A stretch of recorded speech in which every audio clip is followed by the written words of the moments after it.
সাইয়েদুনা ইব্রাহিম আলাইহিস সালাম কাবা নির্মাণ করতেছিলেন, পাথর এনে হযরত ইসমাঈল আলাইহিস সালাম পাথর এনে দিচ্ছিলেন ইব্রাহিম কাবা গাঁথে। এমন সময় রাস্তা দিয়ে যাচ্ছিলেন বাদশা জুলকারনাইন। ডাকতে বলেন, আপনি কে? বলে, আমি ইব্রাহিম। পরিচয় কি আপনার? বলে, আমি আল্লাহর খলিল, আল্লাহর নবী। বলে, আল্লাহকে? তোমারও স্রষ্টা, আমারও স্রষ্টা। এইখানে ঘর বাঁধেন কেন? বলে, এটা আল্লাহর ঘর। বলে, এটা আল্লাহর ঘর, আপনি আল্লাহর নবী, আল্লাহ আবার কে? বলে, আপনারও তো মালিক, আমারও মালিক। বলে, মালিক কি দেখা যায়? কয় না, তা তো দেখা যায় না। দেখা না গেলে মালিক আছে বুঝবো কেমনে? কেমনে বুঝতাম যে আল্লাহ আছে আর আপনি আল্লাহর নবী? বুঝতাম কেমনে? কি করলে আপনি মানবেন? বলে, ওই যে পাহাড়ের ভিতরে ভেড়া চড়তেছে, ওই ভেড়ারা যদি আইসে আপনার এবং আল্লাহর কালেমার সাক্ষ্য দেয়, তাহলে বুঝবো আপনি আছেন এবং আল্লাহ আছে। তো ভেড়ার দলে যদি কালেমার সাক্ষ্য দেয়, তাহলে বুঝবো আল্লাহ আছে এবং আপনি নবী। ইব্রাহিম আলাইহিস সালাম ডাক দিচ্ছে, ভেড়া। প্রিয় হাসনাবাসী, মনোযোগ দিয়ে শুনিয়া যাবেন। কুত্তার কাজ শিয়াল দেওয়া হয় না, শিয়ালের কাজ কুকুর দেওয়া হয় না। কুত্তা আল্লাহর আইনে আপনার বাড়ি পাহারা দেয়, শিয়াল আল্লাহর আইনে জঙ্গলে থাকে। আপনি বিড়াল মারিয়া যদি চিন্তা করেন ইঁদুর দিয়ে ঘর পাহারা দিয়াবো, তা হবে না। যতই আদর করেন, খাওয়ান, ও আপনার গোলা কেটে নিয়ে ভাগবে। আল্লাহ বিড়ালকে দিয়ে দিছে আপনার বাড়ি, খাবার কম দেন আর বেশি দেন, আপনার বাড়ি পাহারা দিবে। আপনার কম্বল কাঁথার ভিতরে এসে আপনার কোলের মধ্যে ঘুমাবে। ও রাষ্ট্রপতিও চিনে না, প্রধান উপদেষ্টা ডাক্তার ইউনূসও চিনে না। ও সুযোগ পালি কম্বলের ভিতরে ঢুকবে। কি দূর আল্লাহ দিছে, তুই গর্তের ভিতরে থাকবি আর তুই মানুষের গোলার ভিতর থেকে গম টম চাল চাল শস্য মিশ্র যা আছে এটা কাটি কেটে চুরি করে ফলাবি। হাসনাবাসী, মনোযোগ দিয়ে শুনিয়া যাবেন। সাইয়েদুনা ইব্রাহিম ডাক দিছে, ভেড়ার দল আসো। সমস্ত ভেড়ার দল নবীর সামনে দাঁড়ায় গেল। আল্লাহর নবী ডাক দিলেন, ভেড়ারা রে, তোমরা আল্লাহর এবং আমি ইব্রাহিমের কালেমার সাক্ষ্য দাও।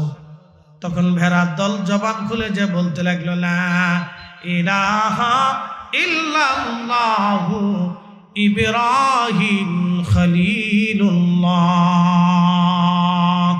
একবার জোরে বলা যাবে কি? মারহাবা। তেলের গাড়ি তেলে চলি, হাওয়ার গাড়ি হাওয়ায় উড়ে, বিনা তেলে চালাই গাড়ি নবী সুলাইমান। আমরা সেই মুসলমান, আমরা সেই মুসলমান। হাসনাবাসী, মনোযোগ দিবেন। যখন ভেড়ার দল কালেমা পড়ল, সাইয়েদুনা ইব্রাহিম বললেন, বাদশা জুলকারনাইন, দেখলে তো ভেড়ার দল কালেমার সাক্ষ্য দিলে, এবার বলো আল্লাহ আছেনি? তখনই বাদশা জুলকারনাইন ডাক দে বলল, হ্যাঁ, আমি এবার বুঝতে পারছি আল্লাহ আছে, আল্লাহ এক। কারণ ভেড়া তো কথা বলতে পারে না। দ্বিতীয় নাম্বার, ভেড়া কোথা থেকে এটা শিখেও নাই। যেহেতু ভেড়ার জবান খুললো, ভেড়ার জবান খুলে আল্লাহর তাওহীদের সাক্ষ্য দিল। অতএব বোঝা গেল আল্লাহ আছে, আল্লাহ এক, কোনো সন্দেহ নাই। একবার জোরে বলা যাবে কি? আল্লাহু আকবার। আমার দিকে তাকান, হিন্দুদের সাথে আমাদের দূরত্ব কোথায়? টাকা পয়সা নিয়ে, রাজনীতি নিয়ে না, তাদের সাথে দূরত্ব হলো বিশ্বাস নিয়ে। যার কারণে তারা আমাদের সাথে আত্মীয়তা করে না, আমরাও তাদের সাথে আত্মীয়তা করি। তাদের বিশ্বাস হলো সরস্বতী একটা দেবী, সে বিদ্যা দেয়, এই জন্য তারা সরস্বতীর পূজা দেয়। তারা মনে করে যে গণেশ একটা দেবী, এই তাদেরকে মনে হয় টাকা পয়সা কিছু দেয়, এই জন্য গণেশের পূজা করে। তারা মনে করে লক্ষ্মী একটা দেবী, লক্ষ্মীর পূজা দিলে লক্ষ্মী আমাদেরকে ঘরে এই মাল সামানা, টাকা পয়সা, অর্থনৈতিক উন্নতি দিবে। তারা ভাবে কালী একটা দেবী, সে নিরাপত্তা দিবে। এরকম এক এক দেবীর প্রার্থনা পূজা তারা করে। আমরা সব কিছুর জন্য কার কাছে চাব? আসতে হয়ে গেল না? জোরে বলবেন, কার কাছে? সব কিছুর জন্য আমাদের মালিক কয়জন? একসাথে বলেন, সব কিছুর জন্য আমাদের মালিক কয়জন? এই যে শীত আসতেছে দিছে কে? এটা বুঝবো। লা ইলাহা, একসাথে বলেন, লা ইলাহা, লা ইলাহা আশহাদু আল্লা ইলাহা ইল্লাল্লাহ ওয়াহদাহু লা শারীকা লাহু ওয়া আশহাদু আন্না মুহাম্মাদান আবদুহু ওয়া রাসূলুহু। একসাথে বলেন।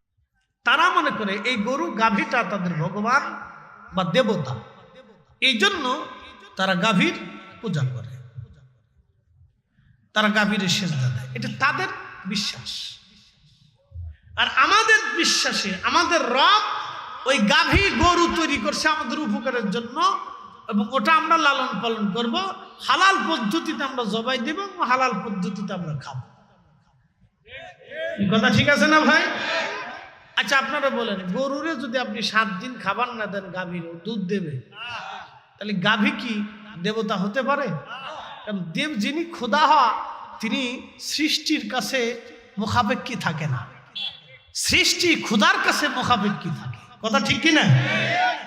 তো গাভী যদি দেবতা হয়ে থাকে, তাহলে গাভীকে আপনি খাবার না দিলে ও দুধ দেবে না। ওরে সুন্দর করে গলায় রশি দিয়ে শিকল দিয়ে বাঁধে ঘরের মধ্যে রেখে দেবেন, 1 মাস খাবার পানি কিছু দেবেন, ও শেষ। তার মানে বলো সে দেবতা হতে পারে না, সে আমাদের উপরে মুখাপেক্ষী, এই জন্য সে কোনো প্রভু হতে পারে না, সে দেবতা হতে পারে না, স্রষ্টা হতে পারে না। আল্লাহ কোরআনে বললেন, আল্লাহুস সামাদ, আমি কারো মুখাপেক্ষী না, সব আমি আল্লাহর মুখাপেক্ষী। এই জন্য আল্লাহ খুশি হয়। আল্লাহুস সামাদ, মুখাপেক্ষী না তিনি। আল্লাহ আপনার দিলের পরীক্ষা করেন যে তুমি আমার দিকে দিল রুজু কিনা। সাইয়েদনা ইব্রাহিম আলাইহিস সালাম নিজের সন্তানকে উবুর করে শোয়াইয়া হাত আর চোখগুলি বেঁধে ছুরি নিয়ে যখন বিসমিল্লাহি আল্লাহু আকবার বলে গলার উপর চালিয়ে দিচ্ছিলেন, ঠিক তখনই আল্লাহ ডাক দেখে, জিবরাইল বেহেশত থেকে দুম্বা নিয়ে আমার ইসমাইলকে সরাইয়া আমার ইব্রাহিমের ছুরির নিচে দুম্বা চালায় দাও, আমার ইব্রাহিম পরীক্ষায় বাস। আরো জোরে জোরে জোরে জোরে জোরে। প্রিয় উপস্থিতি, হাজিরিন, কথাগুলি শুনে যাবেন। বাদশা জুলকারনাইনকে সারা পৃথিবীর বাদশা আল্লাহ বানাইলেন। পৃথিবীতে একটা জাতি আছে, তার নাম ইয়াজুজ মাজুজ। এই ইয়াজুজ মাজুজ, আল্লাহু আকবার, জুলকারনাইন সফর করতে করতে ইয়াজুজের প্রাচীর সীমা পর্যন্ত চলে গেলেন। যখন সীমা পর্যন্ত চলে গেলেন, তখন পৃথিবীর উত্তর এবং দক্ষিণ কোণ, উত্তর এবং দক্ষিণ, পূর্ব এবং দক্ষিণ কোণ, পৃথিবীর পূর্ব দক্ষিণ কোণ, তার মানে বর্তমানে রাশিয়া, জাপান, উত্তর কোরিয়া থেকে শুরু করে এই পোড়া বেল্টটাই হলো ইয়াজুজ মাজুজের একটা বেল্ট। যদিও এই কর্কশ অঞ্চলের বাহিরে আর যাওয়ার কোনো সুযোগ নাই, এর ভিতরে মানুষের আর কোনো বসবাস নাই। ইয়াজুজ মাজুজ শেষ সীমানা পর্যন্ত যাওয়ার পরে লোকেরা বলল, বাদশা, এই পাহাড়ি অঞ্চল থেকে একটা জাতি আমাদের মধ্যে আসে, বিরাট বড় বড় লম্বা, তাদের চুলগুলি লাল লাল, বিকট দেহের অধিকারী, আমাদেরকে মেরে ধরে আমাদের সম্পদ পশু পাখিগুলি তারা ডাকাতি করে নিয়ে চলে যায়। আপনি আমাদের বাদশা, কোনো ব্যবস্থা আপনি আমাদের করেন। বাদশা জুলকারনাইন বলেন, হ্যাঁ, আল্লাহ আমাকে তাম দুনিয়ার বাদশা বানিয়েছে, অতএব তোমাদের নিরাপত্তার দায়িত্ব আমার। আল্লাহ রসুল বললেন, আস সুলতানু জিল্লুল্লাহি ফিল আরদ, রাজা বাদশা যারা হবে তারা জমিনে আল্লাহর পক্ষ থেকে ছায়া। আল্লাহ যেমন সবাইরে ছায়া দেয়, রাজা বাদশারা সবাইরে ওইরকম নিরাপত্তা দিবেন। আল্লাহ যেমন ধনী দরিদ্র হিন্দু মুসলমান সবাইরে খাবার দেয়, রাজা বাদশারা হিন্দু মুসলমান সব দরিদ্র নিপীড়িত মানুষের ঘরে তারা খাবার পৌঁছাবে। আর রাজা বাদশারা যদি প্রজাদের টাকা পয়সা চুরি করে নেয়, মেরে মেরে খায়, তাহলে বোঝা গেল বিরাট বড় মুশকিল। কথা বলেন ঠিক কিনা? বিরাট মুশকিল। এই জন্য হযরতে সাইয়্যিদুনা ওমর রাদিয়াল্লাহু তাআলা আনহু, আবু বকর, উসমান, আলী, এই চারজনের পরে পৃথিবীতে সত্যনিষ্ঠ কিয়ামত পর্যন্ত ইমাম মাহদির আগে আর কেউ হবে না। আল্লাহ রাসূল বলে দিয়ে গেছেন, আল খেলাফাতু সালাসুনা সানা, খেলাফত 30 বছর প্রতিষ্ঠিত থাকবে, এরপরে মুলকিয়াত আসবে। নবী বলেছেন সহিহ বুখারীর হাদিস, আল খেলাফাতু সালাসুনা সানা, 30 বছর খেলাফত থাকবে, এরপরে মুলকিয়াত আসবে। পৃথিবীতে এরপরে আর কোনো এই খেলাফত আসে নাই, সব আসছে আজারে বাজারে ফাজারে, চোর ডাকাত বদমাশ লুচ্ছি। শুধু একজন হযরত ওমরের নীতি অনুযায়ী শাসন করছিলেন, তিনি হযরত সাইয়্যিদুনা ওমর ইবনে আব্দুল আজিজ রাদিয়াল্লাহু আনহু। তারপরে আর একজনও পাওয়া যায় না, সব আজেরে বাজেরে। প্রিয় উপস্থিতি, সারা পৃথিবীর শাসক হযরতে বাদশা জুলকারনাইন, তিনি ওইখানে একটা প্রাচীর নির্মাণ করলেন, তামা এবং সীসাকে গনাইয়া।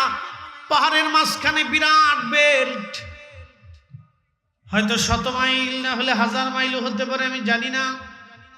বিরাট বড় অঞ্চল তিনি পাহাড় সম করে তিনি তামা দিয়ে সীসা গেলে গেলে প্রাচীর নির্মাণ করে দিলেন। প্রাচীর নির্মাণ করার পরে সহিহ বুখারীতে নবী বলেন, কিতাবুল ফাতানের ভিতরে প্রত্যেক দিন খন্তা কুড়াল দিয়ে ইয়াজুজ মাজুজ ওই প্রাচীর ভাঙ্গার জন্য তারা সবাই মিলে কাজ করে, যে প্রাচীর ভেঙ্গে তারা পৃথিবীতে ঢুকবে। আল্লাহ নবী বললেন তারা লম্বাই হবে 120 হাত করে লম্বা, 120 হাত করে লম্বা।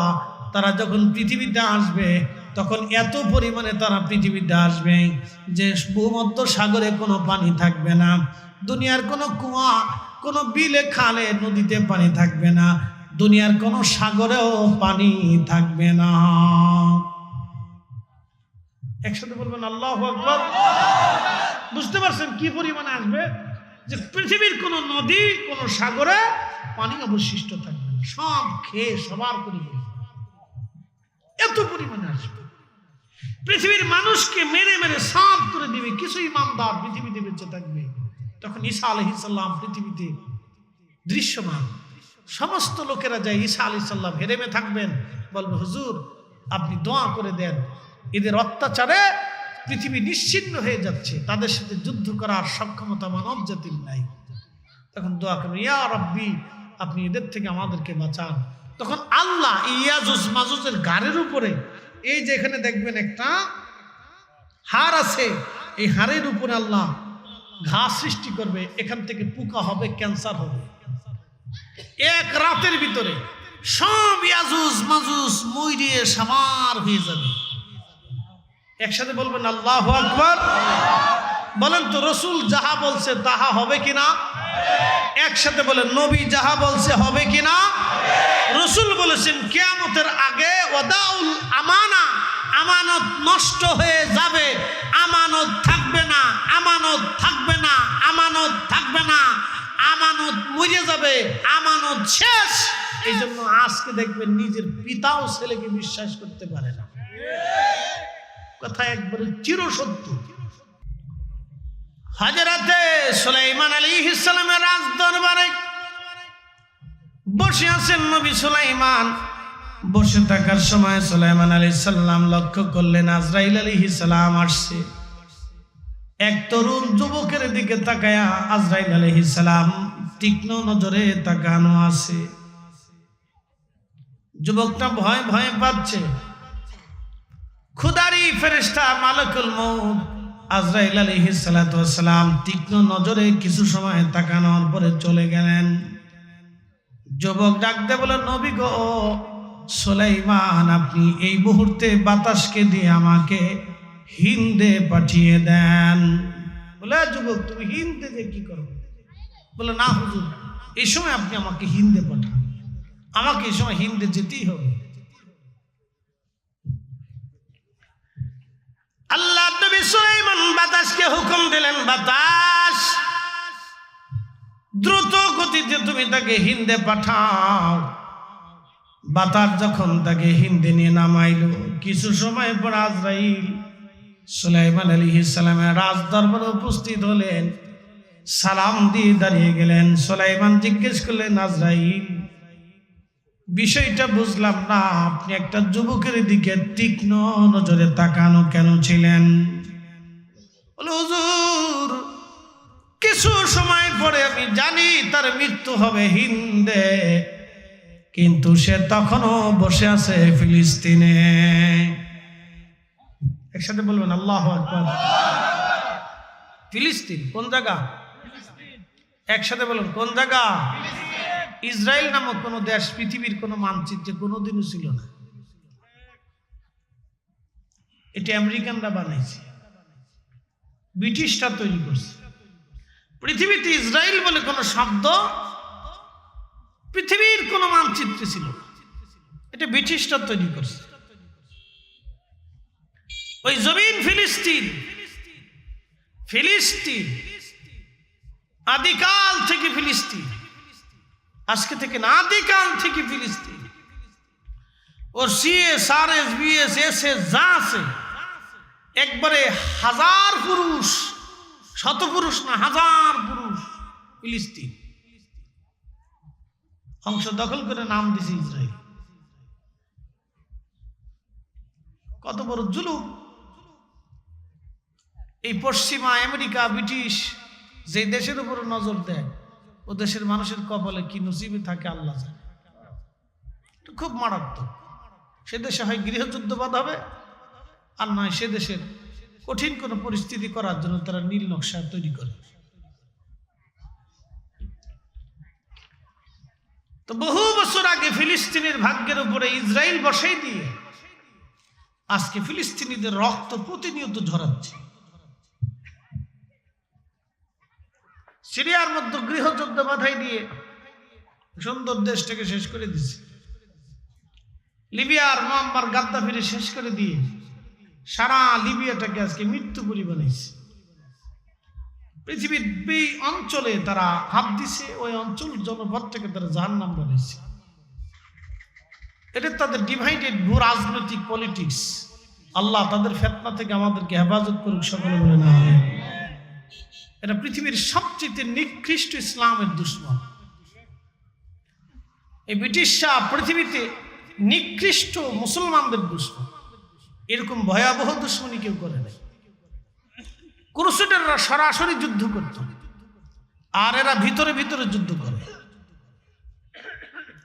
ক্রুসেডাররা সরাসরি মুসলমানদের সাথে যুদ্ধ করত, আর মুসলিমরা তাদের সাথে যুদ্ধ করত। সরাসরি যুদ্ধ হতো, প্রকাশ্যে দিন ওয়াক্ত সময় নির্দিষ্ট করে। আপনারা এই গ্রাম ওই গ্রাম আগে মাঝে মধ্যে কাইজে ডাঙ্গা ঝগড়া ফাসাদ হতো, দিন তারিখ নির্দিষ্ট করে আমাদের ফরিদপুরে হতো। দিন তারিখ নির্দিষ্ট করে, টাইম নির্দিষ্ট করে মারামারি হতো, যে অমুক টাইমে সমুক দিন তোমরা নামলো, তোমরা পারলে এসো। তো দিন তারিখ নির্দিষ্ট করে সকালবেলা খাওয়া দাওয়া করে সবাই মনে করছে ঢাল কাতরা অস্ত্র শস্ত্র নিয়ে মাঠে মেদানে নেমে গেছে। এতে মানুষের ক্ষতি কম হইতো। আর হঠাৎ মারামারি, শত্রুতা, কোন রাস্তার কোন দিক দিয়ে যাবে না যাবে, দেখা গেছে বাজারে রাস্তাঘাটে আসার সময় একজনকে পাইলো, ধরে পিটিয়ে মেরে ফেলল। এটা হলো ভয়াবহ। আর দিন তারিখ নির্দিষ্ট করে আসলে একটা পরিস্থিতি তৈরি হয়, চেয়ারম্যান মেম্বার পুলিশ এটা সেটা ঝামেলা মীমাংসা করার সিস্টেম থাকে, আর এটার কোনো সিস্টেম থাকে না। তো ইসলামের জন্য ব্রিটিশরা হচ্ছে সবচেয়ে ভয়াবহ দুশমন, পশ্চিমারা। এটা মনে রাখবেন, মারাত্মক দুশ্মনেরা। এদের নির্দিষ্ট কোনো না কোনো পরিকল্পনা নিয়ে তারা আগায়। তাদের 50 বছরের পরবর্তী পরিকল্পনা নিয়ে তারা ধীরে ধীরে আগায়। তা মুসলিম নিধনের পরিকল্পনা এবং মুসলমানদের চরম ক্ষতি করার জন্য তাদের নির্দিষ্ট পরিকল্পনা থাকে। এই পরিকল্পনা নিয়ে তারা ধীরে ধীরে আগায়। এই জন্য বলছি, ইসরায়েল নামক কোন দেশ পৃথিবীতে কখনো ছিল না। এটা ফিলিস্তিন। 70,000 নবী আলাইহিস সালাম জমিনে আসছেন। এই ফিলিস্তিনিরা 70,000 নবীদের বংশধর। কোন না কোন নবীর বংশের ছোঁয়া, রক্তের ছোঁয়া তাদের মধ্যে আছে। এই জন্য দেখবেন ওরা বোরকা ছাড়ে না, ওদের মেয়েরা বোরকা ছাড়ে না, আর আমাদের দেশের মেয়েরা মেলা ছাড়ে না। এই কথা কর না কেন, জোরে বলে। আমাদের দেশের মেয়েরা মেলা ছাড়ে না, আর ওদের দেশের মেয়েরা বোরকা ছাড়ে না। ও হেজাব পরবেই, শহীদ হলেও হেজাব পরবে, ও মরে গেলেও হেজাব পরবে, যুদ্ধ করলেও হেজাব পরবে, ও মরে গেলেও হেজাব পরবে, স্বামী মরলেও হেজাব ছাড়ে না, সন্তান মরলেও হেজাব ছাড়ে না। আর আমরা দেশের বিড়িরা হেজাব বুঝি না। এখন নতুন সিস্টেম হয়েছে, প্যান্ট পরে আর শার্ট গায়ে দেয়, নতুন মডেল, আর মাথার মধ্যে হেজাব বাঁধে। সিস্টেমটা হলো একজনে চিন্তা করলো পাগড়ি মাথায় দিলে বিরাট নেকি, এই চিন্তা করে সে লুঙ্গিটা খুলে সুন্দর করে মাথার পাগড়ি বেঁধে বলছে। তো লুঙ্গি খুলে মাথায় পাগড়ি বাঁধলে যেরকম নাকি, প্যান্ট শার্ট পরে মহিলা মাথায় হেজাব বাঁধলে একই রকম নাকি? কি কথা কন না? সিস্টেম একই রকম, এপিটার অতীত, এপিটার অতীত। এটা নতুন মডেল। আর 5 বছর পরে আপনি আরো পাবেন, আপডেট পাবেন। আমি বলে দিয়ে গেলাম আজকে 5 বছর পর আরো পাবেন, আরো পাবেন। দিন যত যাবে তত দেখবেন আপনাদের দেশের নারীরা জিন্সের প্যান্ট পরতে থাকবে। দিন যত যাবে তত জিন্স আসতে থাকবে, আপডেট হবে।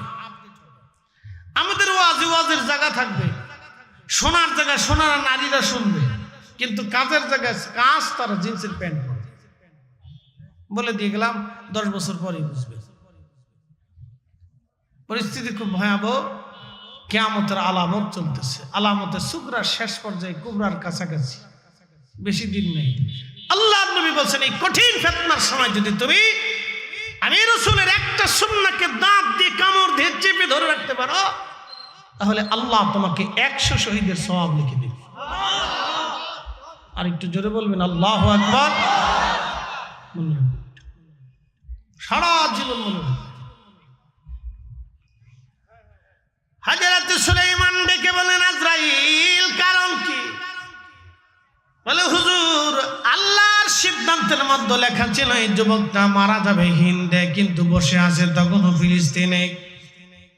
আমি চিন্তায় পড়ে গেলাম কি করে এই যুবক হিন্দে যাবে, আর আমি তার জান হিন্দে কবজ করে নিব। আমি এটাও জানি আল্লাহর ফয়সালার কোনো পরিবর্তন নাই। লা তাবদীলা কালিমাতিল্লাহ, খোদার কালামের কোনো পরিবর্তন নাই। আমি এটাও জানি অবশ্যই যুবক হিন্দে যাবে, কিন্তু আপনি তারে বাতাস দিয়ে পাঠাবেন এটা আমি জানতাম না। সেই জন্য আশ্চর্য হয়ে খোদার কুদরতের দিকে তাকায় আমি আশ্চর্য হয়ে তার যুবকের দিকে তাকায় রইলাম। সে এখনো ফিলিস্তিনে বসা, অথচ কিছু সময় পরে আমি তাকে হিন্দে জান কবজ করব। আপনি বাতাস দিয়ে তাকে হিন্দে পাঠানোর পরে তার জান কবজ করে আমি আল্লাহর দরবারে পৌঁছাই দিয়ে আমি আপনার দরবারে এসেছি। একসাথে জোরে বলা যাবে কি আল্লাহু আকবার। মৃত্যু যেখানে আপনার আমার আছে ওখানে আপনাকে যেতেই হবে। আবার বলি, মৃত্যু যেখানে আপনার আমার আছে যে কোনো মাধ্যম দিয়ে সেখানে আপনাকে আমাকে যেতেই হবে, কোনো পরিবর্তন নাই।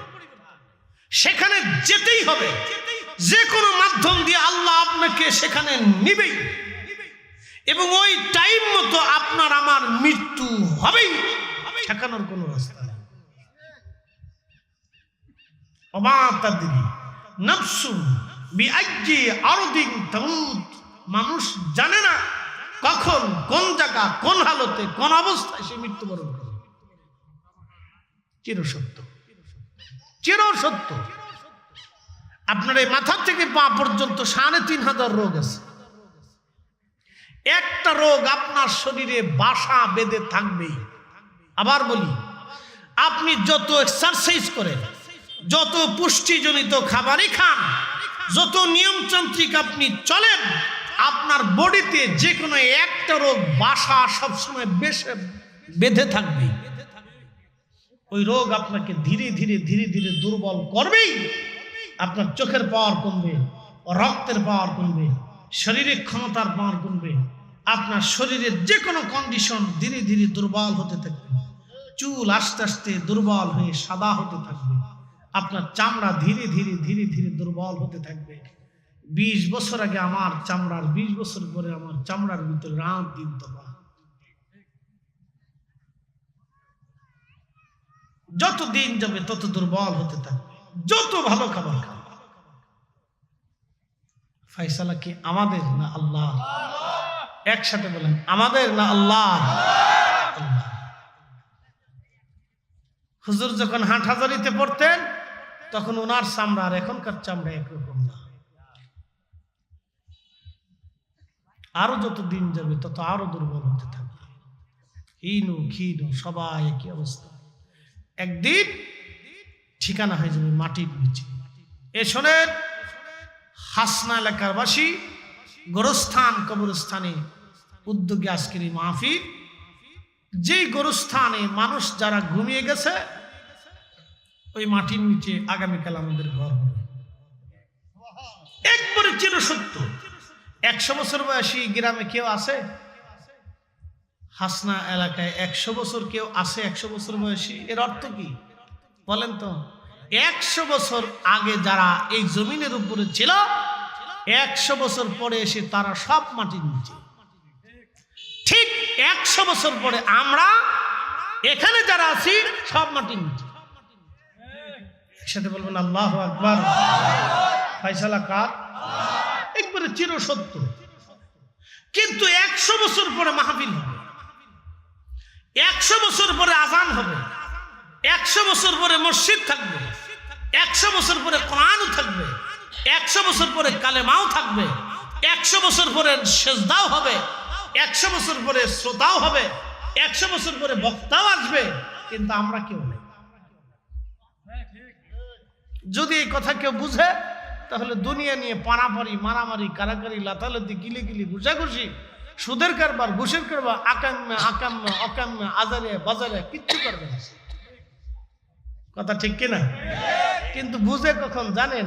যখন হাতে লাঠি চলে আসে তখন আহা কি করছিলাম, আহা কি করছিলাম, আহা কি করছিলাম, তখন বুঝে।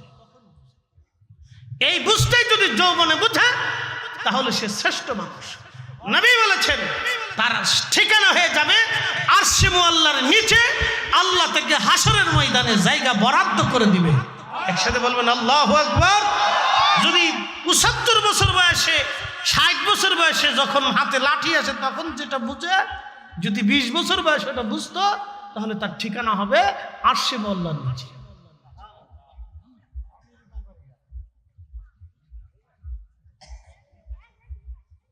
কষ্ট হচ্ছে আপনাদের? আমরা ফিরে যাব কার কাছে? একসাথে বলেন, কার কাছে?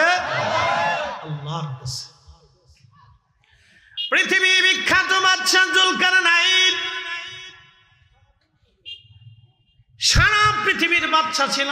কেউ কেউ বলেছেন 1000 বছর পৃথিবীতে বেঁচে ছিলেন, কোন কোন বর্ণনা আসছে 1000 বছর পৃথিবীতে বেঁচে ছিলেন তিনি। নমরুদের পরে সারা পৃথিবীতে বাদশাহী তিনি। নমরুদের পরে তিনি তামাম দুনিয়ার বাদশাহ। জুলকারনাইন হেরেমের পাশ দিয়ে যাচ্ছিলেন, তখন সাইয়্যিদুনা ইব্রাহিম আলাইহিস সালাতু ওয়াস সালাম কাবা শরীফ নির্মাণ করতেছিলেন। কাবা শরীফ নির্মাণ করার সময় সাইয়্যিদুনা হযরত ইসমাঈল আলাইহিস সালাম কাবা ঘর নির্মাণ করার জন্য পাথর আনতেছিলেন। জাবাল আবু কুবাইস পাহাড় থেকে পাথর টেনে টেনে এনে পাথর কেটে কেটে সুন্দর করে কাবা নির্মাণ হচ্ছিল। ছেলে আর পুত্র, ছেলে আর বাবা দুইজনে মিলে আল্লাহর ঘর কাবা শরীফ নির্মাণ করতেছিলেন। আল্লাহর দেওয়া সীমানাকে নির্ধারণ করে সাইয়্যিদুনা ইব্রাহিম আলাইহিস সালাম কাবা শরীফ নির্মাণ করেন। ইন্না আউওয়ালা বাইতিন উদিআ লিন-নাসি লাল্লাযী বিবাক্কাতা মুবারাক হুদাল লিল আলামিন, হুদাল লিল আলামিন।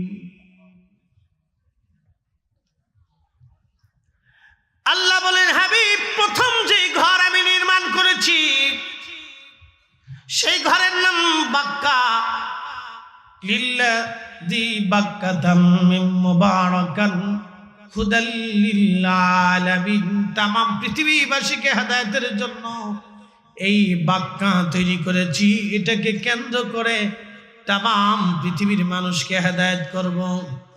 এজন্য এমন কোন নবী রাসূল নাই যে কাবা শরীফ তাওয়াফ না করেছে, হজ না করেছে। এমন কোন নবী নাই রে যে নবী কাবা শরীফের চারপাশে তাওয়াফ না করেছে। একসাথে বলবেন আল্লাহু আকবার। আরাফার ময়দানে কেন যান? পৃথিবীর হাজিরা আরাফাতে যদি না যায় তাহলে হজ হবে না। প্রত্যেকজন হাজিকে দুপুরের আগে আরাফাতে উপস্থিত হতেই হবে। আরাফাতের ময়দানে কেন যাবেন?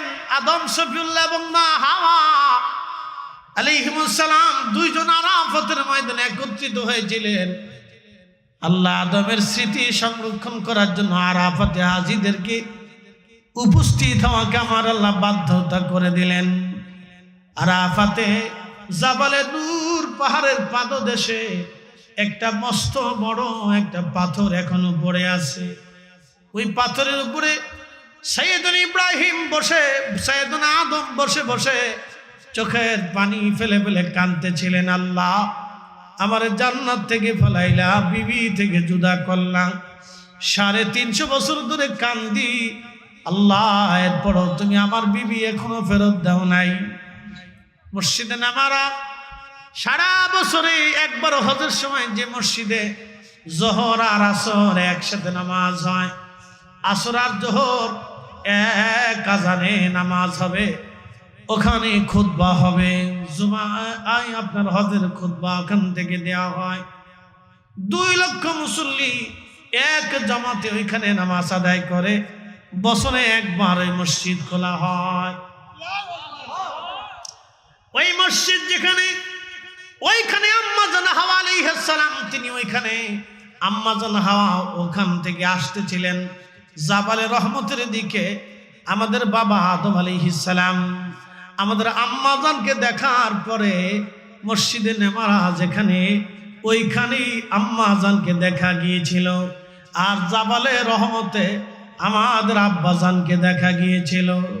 কারণ ওনারা তো অনেক বড় লম্বা ছিল, দুইজন দুইজনকে দেখে ফেললেন। এই জন্য একটা জাবালে রহমত আর ওখানে মসজিদ তৈরি হলো। তো খুব মনোযোগ দিয়ে দুইজন একত্রিত হলো।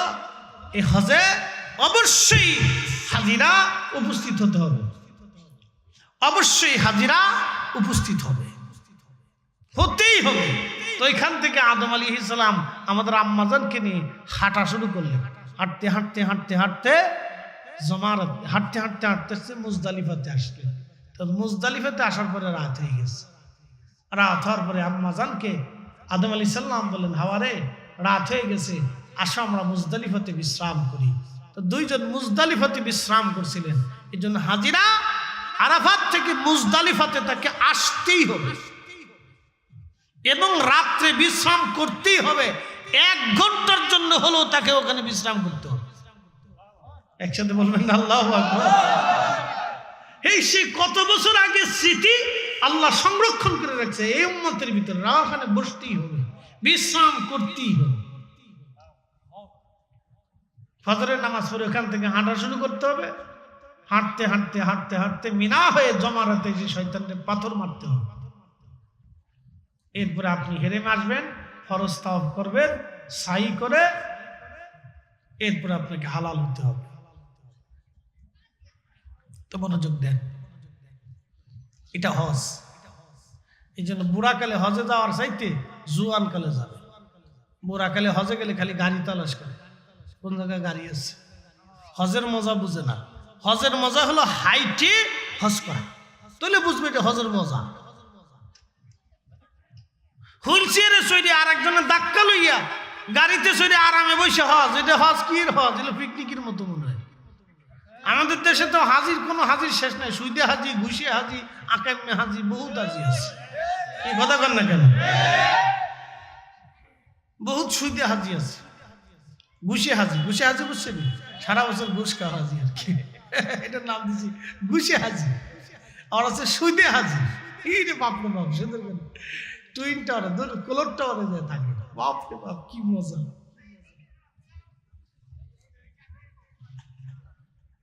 প্রিয় উপস্থিতি, মনোযোগ দিবেন। সাইয়েদুনা ইব্রাহিম আলাইহিস সালাম কাবা নির্মাণ করতেছিলেন পাথর এনে। হযরত ইসমাঈল আলাইহিস সালাম পাথর এনে দিচ্ছিলেন ইব্রাহিম কাবা গাঁথে। এমন সময় রাস্তা দিয়ে যাচ্ছিলেন বাদশা যুলকারনাইন। ডাকতে বলেন, আপনি কে? বলে, আমি ইব্রাহিম। পরিচয় কি আপনার? বলে, আমি আল্লাহর খলিল, আল্লাহর নবী। বলে, আল্লাহকে? তোমারও স্রষ্টা, আমারও স্রষ্টা। এইখানে ঘর বাঁধেন কেন? বলে, এটা আল্লাহর ঘর। বলে, এটা আল্লাহর ঘর, আপনি আল্লাহর নবী, আল্লাহ আবার কে? বলে, আপনারও তো মালিক, আমারও মালিক। বলে, মালিক কি দেখা যায়? কয় না, তা তো দেখা যায় না। দেখা না গেলে মালিক আছে বুঝবো কেমনে? প্রশ্ন সুন্দর। আল্লাহ আছে বুঝবো কেমনে? কেমনে বুঝতাম যে আল্লাহ আছে আর আপনি আল্লাহর নবী? বুঝতাম কেমনে? কি করলে আপনি মানবেন? বলে, ওই যে পাহাড়ের ভিতরে ভেড়া চড়তেছে, ওই ভেড়ারা যদি আইসে আপনার এবং আল্লাহর কালেমার সাক্ষ্য দেয়, তাহলে বুঝবো আপনি আছেন এবং আল্লাহ আছে। একসাথে জোরে বলেন আল্লাহু আকবার। কথা বলবে কিসে? বেড়া বেড়া বেড়া বেড়ায় কথা কয়নি? আপনাদের দেশে ছাগলে কথা বলেনি? গল্প টল্প করে না, কোনো সুযোগ নেই। পাইলে যদি একবার ছাগল সাইডে দেন তো মোটামুটি আর রক্ষা নাই, সামনে যা পাবে তাই খাবে। কথায় বলে, পাগলে কি না খায় আর ছাগলে কি না খায়। ও পাইলে মোটামুটি খুব সাবান চাবাব, ধীরে ধীরে খায়, ধীরে ধীরে খায়। গরুর মতো একসাথে বেশি করে খায় না, ধীরে ধীরে খায়, কিন্তু খাইলে আর রাহে না, শেষ করেই ফেলায়। ছাগল ছাগল তো ভেড়ার দলে যদি কালেমার সাক্ষ্য দেয় তাহলে বুঝবো আল্লাহ আছে এবং আপনি নবী। ইব্রাহিম আলাইহিস সালাম ডাক দিচ্ছে, ভেড়া এদিকে এসো। আচ্ছা বলেন তো, ভেড়া কার আয়ত্তে? না, জোরে বলেন। কুত্তা কার আয়ত্তে? শিয়াল কার আয়ত্তে? আচ্ছা, কুত্তা বাদ দিয়ে চিন্তা করলেন, হাসনা গ্রামবাসী যারা আছেন চিন্তা করলেন, আমরা কুত্তা পালন না, শিয়াল পালন। তো কুত্তা দেশতে তারাই দিয়ে সব শিয়াল ধরেই নিয়ে প্রত্যেক দিন সকালবেলা 2টা রুটি, 1টা ডিম ভাজি, দুপুরবেলা হাঁসের গোশত, গরুর গোশত দিয়ে ভাত, রাত্রিবেলা এই মুরগার গোশত দিয়ে আর রুটি বানিয়ে ফেরাই টেরাই করে খুব ভালো করে হাঁস শিয়ালের খাবার। আর ওর বিছনার জন্য আপনি দিয়ে দিয়েছেন সুন্দর করে কম্বল, জাজিম টাজিম পাইতে দিয়ে দিয়েছেন। মনে করছেন থাকবে নি? মুরগি চুরি করে পালাবে। আল্লাহ ওরে আইন দিয়ে দিছে, তুই মানুষের জনবসতিতে থাকতে পারবি না, তোর যতই আদর করো তুই মুরগি চুরি করে পালাবি। ও আল্লাহর আইনে জঙ্গলে থাকে। আর কুত্তারে আল্লাহ আইন দিয়ে দিছে, তোরা লাঠি সবর যতই পিটে নি দিক, তোর ফসা গলা যাই খাবার দিবি তুই খাবি, কিন্তু বেইমানি করতে পারবি না। আপনাকে দিন বুঝে যেতে হবে। আল্লাহ কুত্তারে আইন দিছে, তুই ফিটে মারুক যাই করুক, খাবার কম দিক আর বেশি দিক, তোর কম্বল খাতা দিক আবার নাকি আদর যত্ন করুক আর না করুক, তুই যা খাবি তুই মালিকের সাথে বেইমানি করতে পারবি না। বলেন, কুত্তা কারা আইনে বেইমানি করে না? আমরা 40 বছর ছেলে পালার পরেও সুন্দরী বউ পাইয়া বাপ থিয়ে মা থিয়ে চলে যায়, তাহলে বোঝা গেল ও কুত্তার চাইতেও খারাপ। কথা বুঝাইতে পারছি নি আপনাদেরকে? ওয়াজ বুঝতে হবে। প্রিয় হাসনাবাসী, মনোযোগ দিয়ে শুনিয়া যাবেন। কুত্তার কাজ শিয়াল দেওয়া হয় না, শিয়ালের কাজ কুকুর দেওয়া হয় না। কুত্তা আল্লাহর আইনে আপনার বাড়ি পাহারা দেয়, শিয়াল আল্লাহর আইনে জঙ্গলে থাকে। আপনি বিড়াল মারিয়া যদি চিন্তা করেন ইঁদুর দিয়ে ঘর পাহারা দিয়াবো, তা হবে না। যতই আদর করেন খাওয়ান, ও আপনার গোলা কেটে নিয়ে ভাগবে। আল্লাহ বিড়ালকে দিয়ে দিছে আপনার বাড়ি, খাবার কম দেন আর বেশি দেন, আপনার বাড়ি পাহারা দিবে, আপনার কম্বল কাঁথার ভিতরে এসে আপনার কোলের মধ্যে ঘুমাবে। ও রাষ্ট্রপতিও চিনে না, প্রধান উপদেষ্টা ডাক্তার ইউনূসও চিনে না। ও সুযোগ পালি কম্বলের ভিতরে ঢুকবে। প্রধান সেনাপতি চিনে না, ঢুকলে আয়া চুপ করিয়ে আপনার কোলের ভিতরে শুয়ে থাকবে। কারাইনে জীবনে কোনোদিন দেখছেন কোন ইন্দুরে আপনার কোলের ভিতরে ঘুমাইছে? না না, জীবন হইতো না। তো কি ইঁদুররা আল্লাহ দিছে, তুই গর্তের ভিতরে থাকবি আর তুই মানুষের গোলার ভিতর থেকে গম টম চাল চাল শস্য মিশ্র যা আছে এটা কাটি কেটে চুরি করে ফলাবি। সমস্ত মখলুক আল্লাহর আইন মানে, উইদাউট ইনসাফ। শুধু মানুষ আল্লাহটা মানে না, 100% কেউ মানে না।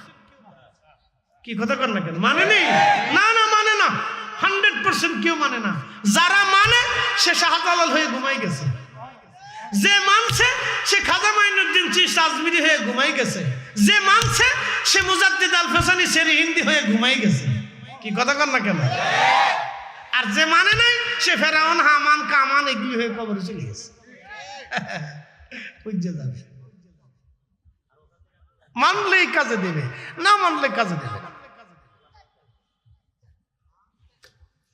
হাসনাবাসী মনোযোগ দিয়ে শুনিয়া যাবেন। সাইয়েদুল ইব্রাহিম ডাক দিছে, ভেড়ার দল আসো। সমস্ত ভেড়ার দল নবীর সামনে দাঁড়ায় গেল। আল্লাহর নবী ডাক দিলেন, ভেড়ারা রে, তোমরা আল্লাহর এবং আমি ইব্রাহিমের কালেমার সাক্ষ্য দাও। তখন ভেড়ার দল জবান খুলে যে বলতে লাগলো, লা ইলাহা ইল্লাল্লাহু ইব্রাহিম খলিলুল্লাহ। একবার জোরে বলা যাবে কি? মারহাবা। তেলের গাড়ি তেলে চলি,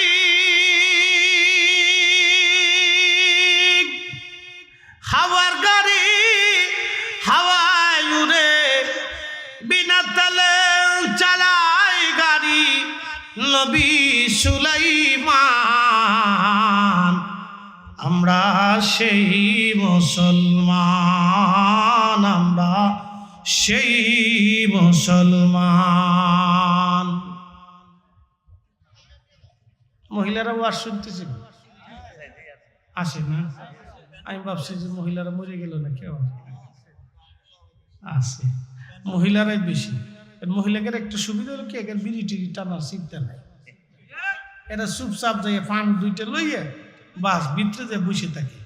আর বেটাগার তো শরীর হিট করার জন্য দুই তিন টান টান দেওয়া লাগে, আবার হিট হয় না, জ্বালা আছে। আমি একদিন এক বাথরুমে ঢুকছি, বিড়ির গন্ধ। চিন্তা করলাম, কি রে এত গন্ধ?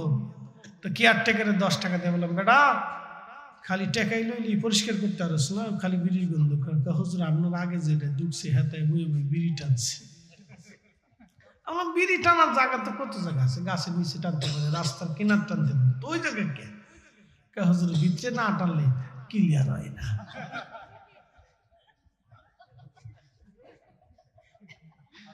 হে কি বিড়ি রে ধরছে না বিড়ি হেরে ধরছে? বিড়ি তারে ধরে ফেলছে। বিড়ি কায় তোমার ছাড়তাম না, কাঁঠালের আটা, বিড়িতে তো কাঁঠালের আটা। হ্যাঁ, তারে বিড়ি ধরছে, এমন ধরা ধরছে, বিড়ি ছাড়তেছে না, বাথরুম পর্যন্ত। হ্যাঁ, আপনি যারা একবার বেশি আসক্ত হয়ে গেছে দেখবেন। এই জন্য শোনেন, ছেলে মেয়েরা পিরিতি করে না। কি কথা কর না কেন? পিরিতি করে না? হালাল না হারাম? কেমন হারাম? পায়খানা যেমন হারাম, ওটা ওইরকম হারাম। কি কথা কর না কেন? বাথরুম যেমন হারাম, ওটা ওইরকমই হারাম, একই রকম। তো মনোযোগ দিয়ে, তো ছেলে মেয়ে যখন পিরিতি করে তখন ওই ছেলে আর মেয়ের কলিজার ভিতরে আসক্তি আসে। এই আসক্তির সময় ওই ছেলে বাবু চিনে না, ওই মেয়ে মাও চিনে না। বুঝতে পারছেন? এই জন্য আল্লাহ কোরআনে বলছেন, নারীদের মাথার থেকে পা পর্যন্ত কাপড় দিয়ে ঢেকে দাও, পর্দা। ওটার মাথার থেকে পা পর্যন্ত কাপড় দিয়ে ঢেকে দাও।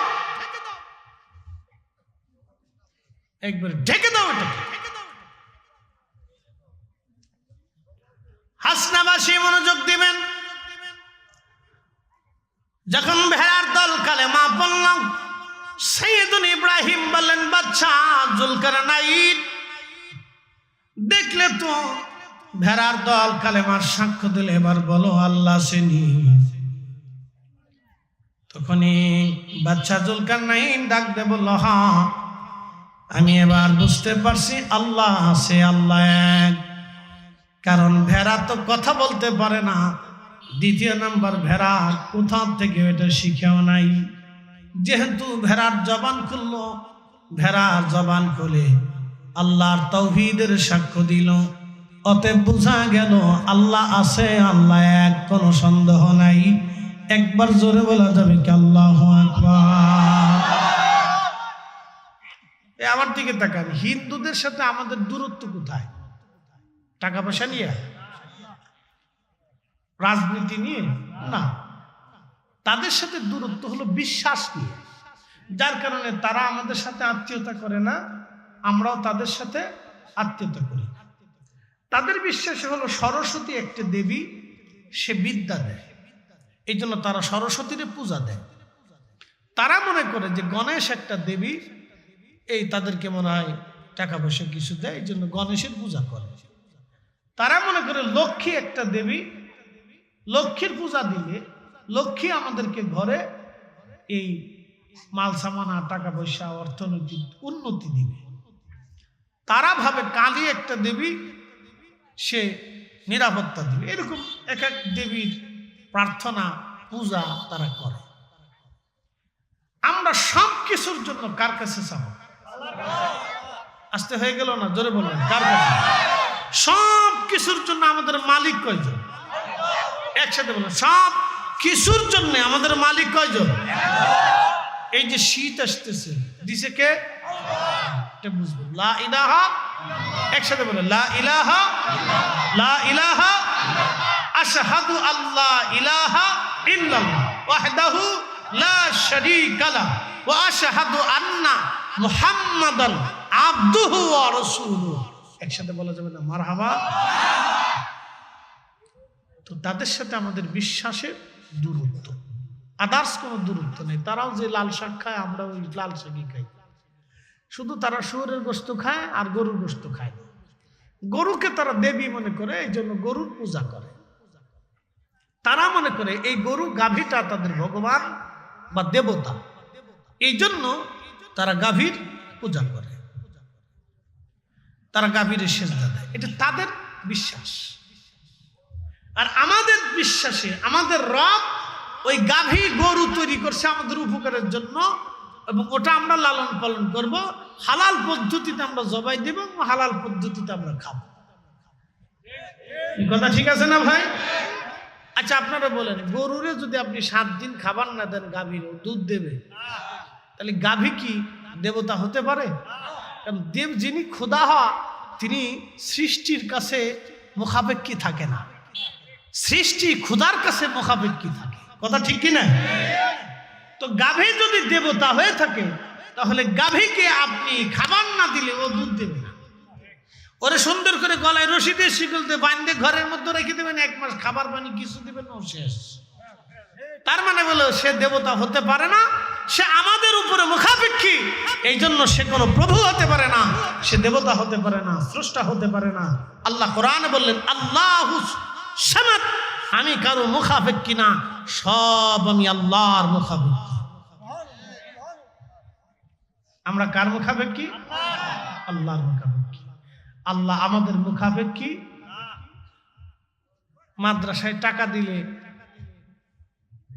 আল্লাহ খুশি হয় যে এইটা মাদ্রাসা হইল, এই বিরাট মাদ্রাসা হইল, আমি আল্লাহ গরিব, আমার কাছে টিয়া পয়সা নেই, আমার বান্দারা কিছু টিয়া পয়সা দিয়ে মাদ্রাসা বানাইছে, লেগে আল্লাহ খুশি হয় না? কি বলেন? আপনি কুরবানি দিচ্ছেন, আল্লাহ খুশি হয় যে আমি তো আল্লাহ গরিব, এর লেগে কুরবানি আমার বান্দায় দিল, বড় একটা তাজা মোটা গরু কুরবানি দিছে, বান্দা আমার খুশি করলো, আমি দিতে পারতাম না, এর লেগে বান্দায় দিয়ে দিছে, নাকি বলেন? না, এই জন্য আল্লাহ খুশি হয় না। আল্লাহুস সামাদ, মুখাবেক কিনা তিনি। আল্লাহ আপনার দিলের পরীক্ষা করেন যে তুমি আমার দিকে দিল রুজু কিনা। সাইয়েদনা ইব্রাহিম আলাইহিস সালাম নিজের সন্তানকে উবুর করে শোয়াইয়া হাত আর চোখগুলি বেঁধে ছুরি নিয়ে যখন বিসমিল্লাহি আল্লাহু আকবার বলে গলার উপর চালিয়ে দিচ্ছিলেন, ঠিক তখনই আল্লাহ ডাক দেখে, জিবরাইল বেহেশত থেকে দুম্বা নিয়ে আমার ইসমাইলকে সরাইয়া আমার ইব্রাহিমের ছুরির নিচে দুম্বা চালায় দাও, আমার ইব্রাহিম পরীক্ষায় বাস। আরো জোরে জোরে জোরে জোরে জোরে। ইব্রাহিম আলাইহিস সালামের দিল পরীক্ষা করছেন আল্লাহ, দেখি আমার খলিল আমারে ভালোবাসে কিনা। তা আল্লাহ দেখে না ভালোবাসে, এর লেগে কুরবানি দিতে গেছে।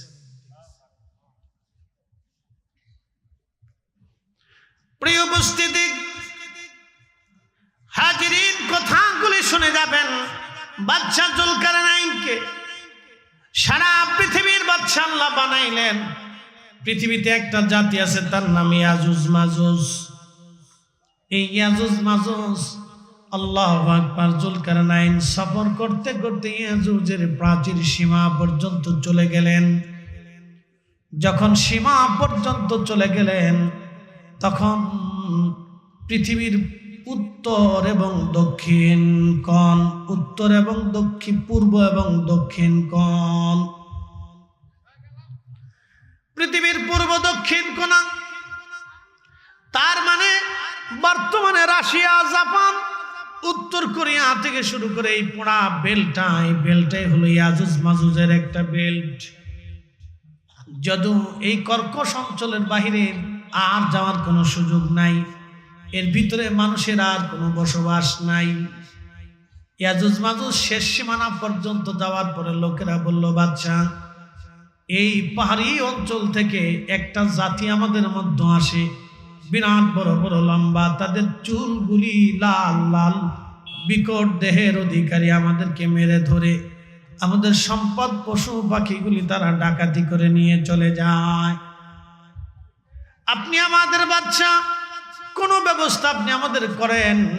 বাদশা জুলকারনাইন বলেন, হ্যাঁ, আল্লাহ আমাকে তাম দুনিয়ার বাদশা বানিয়েছে, অতএব তোমাদের নিরাপত্তার দায়িত্ব আমার।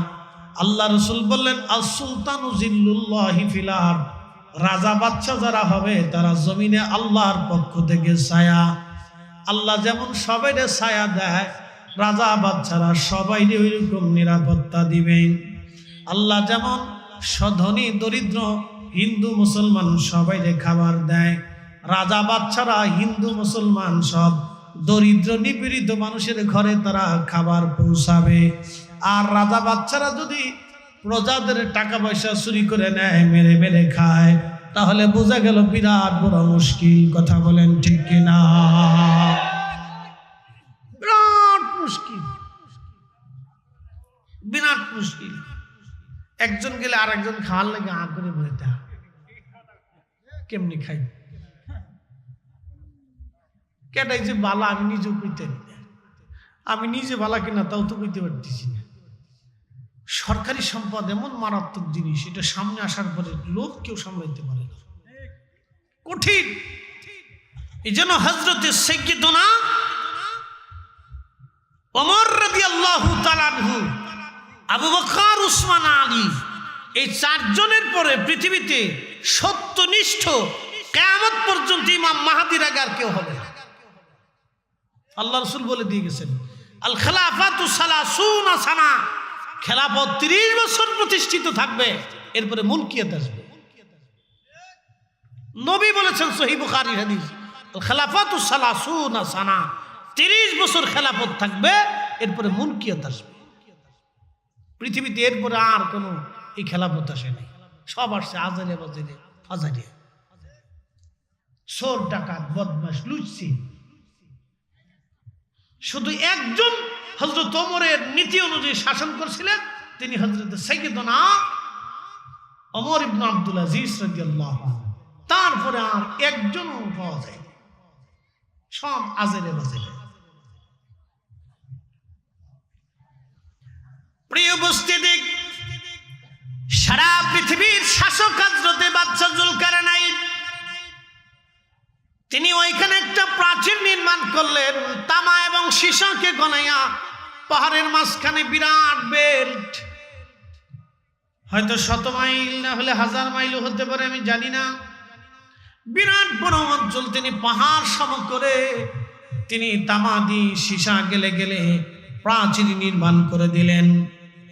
প্রাচীর নির্মাণ করার পরে সহিহ বুখারীতে নবী বলেন কিতাবুল ফাতানের ভিতরে প্রত্যেকদিন খন্তা কুড়াল দিয়ে ইয়াজুজ মাজুজ ওই প্রাচীর ভাঙ্গার জন্য তারা সবাই মিলে কাজ করে, যে প্রাচীর ভেঙ্গে তারা পৃথিবীতে ঢুকবে।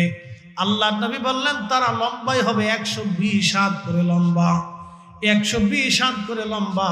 তারা যখন পৃথিবীতে আসবে তখন এত পরিমাণে তারা পৃথিবীতে আসবে যে ভূমধ্য সাগরে কোনো পানি থাকবে না, দুনিয়ার কোনো কুয়া, কোনো বিলে খালে নদীতে পানি থাকবে না, দুনিয়ার কোনো সাগরেও পানি থাকবে না। একসাথে বলবেন আল্লাহু আকবার। বুঝতে পারছেন কি পরিমাণে আসবে? যে পৃথিবীর কোনো নদী, কোনো সাগরে পানি অবশিষ্ট থাকবে না, সব খেয়ে সবার করে এত পরিমাণে আসবে। পৃথিবীর মানুষকে মেরে মেরে সাফ করে দিবে, কিছু ইমানদার পৃথিবীতে বেঁচে থাকবে। তখন ঈসা আলাইহিস সালাম পৃথিবীতে দৃশ্যমান, সমস্ত লোকেরা যায় ঈসা আলাইহিস সালাম হেরেমে থাকবেন, বলবে হুজুর আপনি দোয়া করে দেন, এদের অত্যাচারে পৃথিবী নিশ্চিহ্ন হয়ে যাচ্ছে, তাদের সাথে যুদ্ধ করার সক্ষমতা মানব জাতির নাই। তখন দোয়া করবেন ইয়া রাব্বি আপনি এদের থেকে আমাদেরকে বাঁচান।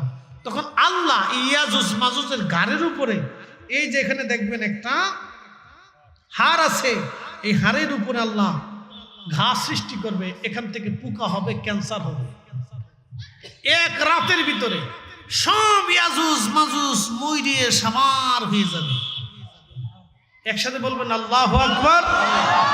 বলেন তো রসুল যাহা বলছে তাহা হবে কিনা? একসাথে বলেন নবী যাহা বলছে হবে কিনা? রসুল বলেছেন কিয়ামতের আগে ওয়াদাউল আমানা, আমানত নষ্ট হয়ে যাবে, আমানত থাকবে না, আমানত থাকবে না, আমানত থাকবে না, আমানত মরে যাবে, আমানত শেষ। এই জন্য আজকে দেখবেন নিজের পিতাও ছেলেকে বিশ্বাস করতে পারে না। কথা একবারে চিরসত্য। আমিও আমার সন্তানকে বিশ্বাস করতে পারি না, কথা ক্লিয়ার। আমার স্ত্রী বলে সন্তানদের নামে কিছু দিয়ে দাও, বিশ্বাস করার কোনো সুযোগ নেই। বলো কি? হ্যাঁ এটাই সত্য, এখন তুমি বুঝবে না, কিন্তু যখন তুমি তো মা, তুমি বুঝো না, তোমার দরদ বেশি। আমি পৃথিবী ঘুরি, বাস্তবতা থেকে বলতেছি, বিশ্বাস করা মুশকিল। হয় তোমার নামে থাক, না হয় আমার নামেই থাক।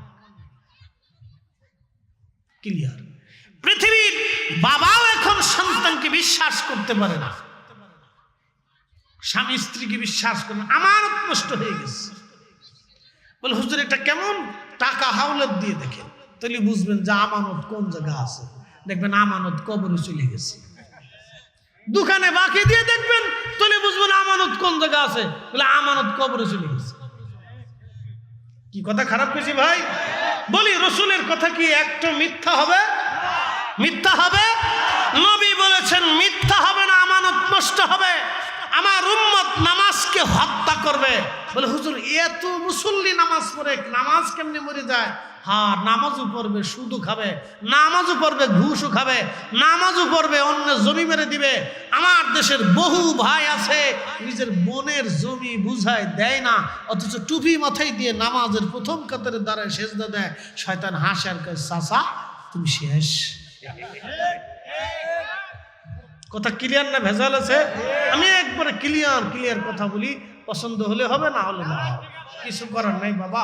কবরে মেহেশ্বরের মাঠে প্রত্যেকটা বক্তার জবানের হিসাব আছে, আমাকে হিসাব কষে দিতে হবে। তো খুব মনোযোগ দিয়ে, বহু চাচা আছে এতিম ভাতিজার সম্পদ বুঝাই দেয় না, পরে নিস পরে নিস পরে নিস বলতে বলতে বলতে বলতে বহুদিন খাইছে, কিন্তু টুপি মাথায় দিয়ে রমজানে মসজিদে ইফতারের প্রথম কাতারে বসে থাকে।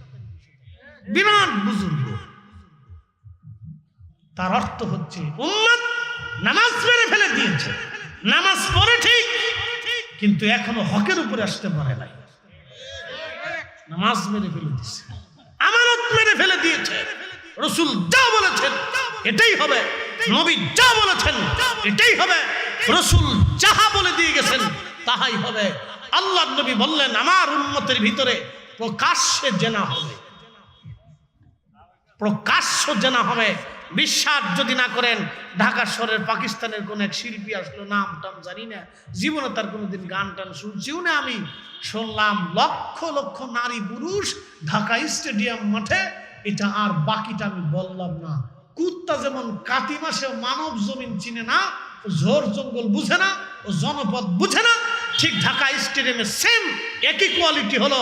একজন গায়ক এসে গান গাইল, আর আমার দেশের লক্ষ লক্ষ যুবক যুবতী সেই গানের সাথে তালে তালে তালে তালে তালে তালে তারা হাতের জেনা, চোখের জেনা, এই শুধু এই পায়ের জেনা, শরীরের জেনা করে ফেললো।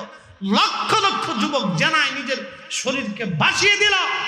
আহা, একটা কথা বলার কেউ নাই, রাসূল যা বলেছে এটাই ঠিক। কথা বলেন ঠিক কিনা? একটা কথা মিথ্যা হবে।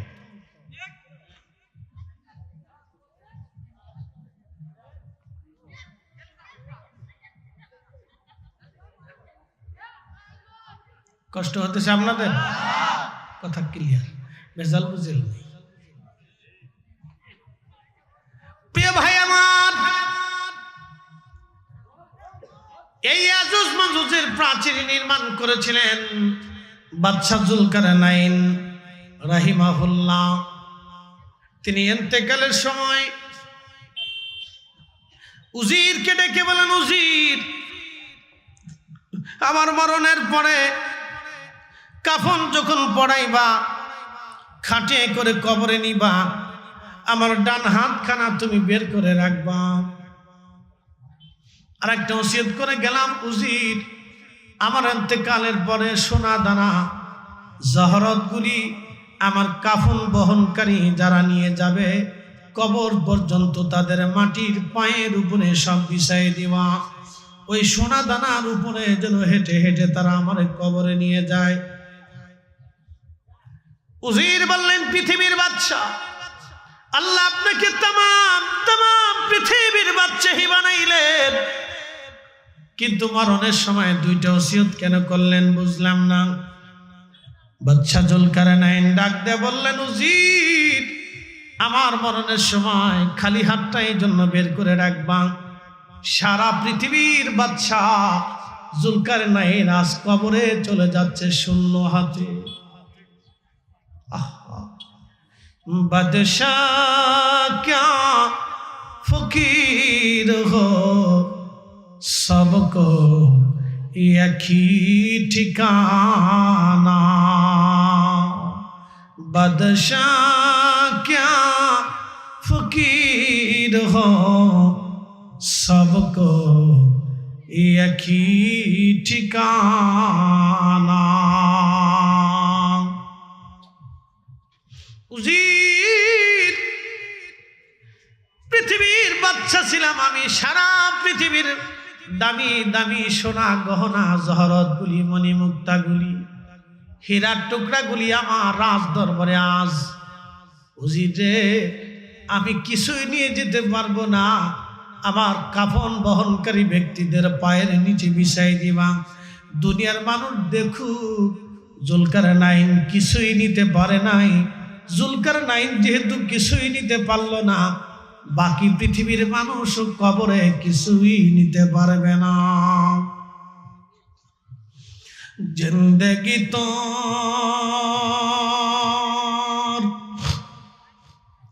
যায় রে ফাঁকি দিয়া রে সোনার আদম, জিন্দেগি তো যায় ফাঁকি দিয়া।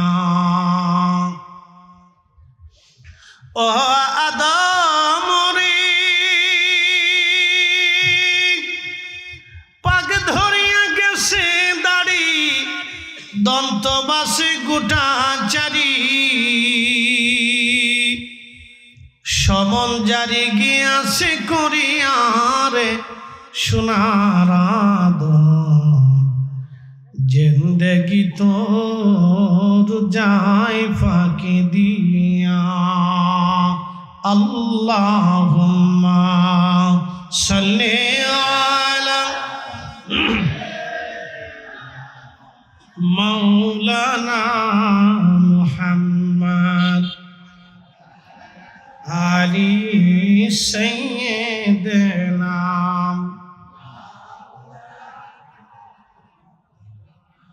আচ্ছা বলেন তো 2 কেজি ধান ছিটাইলে 25 মণ ধান দেয় কে?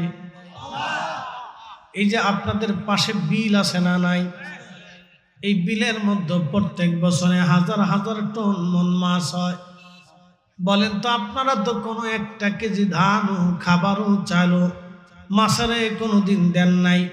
হাজার হাজার মাছের খাবার যিনি দিলেন তিনি কে?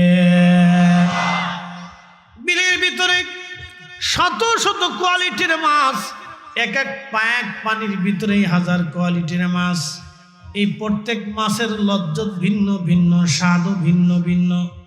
একই খাবার খাইলো, একই পানিতেই বসবাস করার পরে ভিন্ন ভিন্ন স্বাদ। আপনার জিহ্বা দিল আল্লাহ একটা, একই জিহ্বা দিয়ে আল্লাহ শত মাছের ভিন্ন ভিন্ন স্বাদ আস্বাদন করাইলেন। ও মুসলমান, খুব মনোযোগ দিবেন।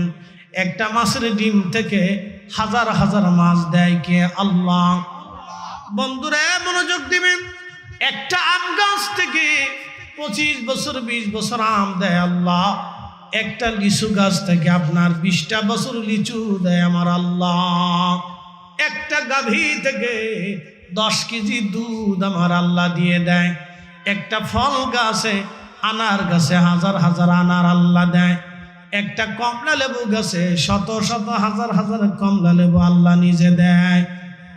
যেই না একটা গাছ থেকে 25 বছর আম খাওয়াইতে পারে সেই আল্লাহ আমার রব, আমার মালিক, আমার আল্লাহ। রসুল বলেছেন, উম্মত রে, তুমি যদি 1 টাকা আল্লাহর পথে ব্যয় করো তাহলে 70 গুণ আমার আল্লাহ বাড়াবে। বিশ্বাস আছে না নাই? এই রসুল যা বলছে এটাই ঠিক, কথা কন না কেন? ঠিক কিনা? সাদাকাল্লাহুল মাওলানাল আযীম। আল্লাহ যা বলেছে এটা ঠিক। ওয়া সাদাকা রাসূলুহুন নবিয়্যুল হাবিবুল কারীম। রাসূল যা বলেছে এটাই ঠিক। আল্লাহ সত্যবাদী এবং তার রাসূলও সত্যবাদী। আল্লাহ যা বলেছে এটাই ঠিক, আল্লাহর নবী যা বলেছে এটাই ঠিক। চুল পরিমাণও বেঠিক হবে। বিশ্বাস আছে আপনাদের? বিশ্বাস আছে? চুল পরিমাণও বেঠিক হবে না, কথা মানতে হবে।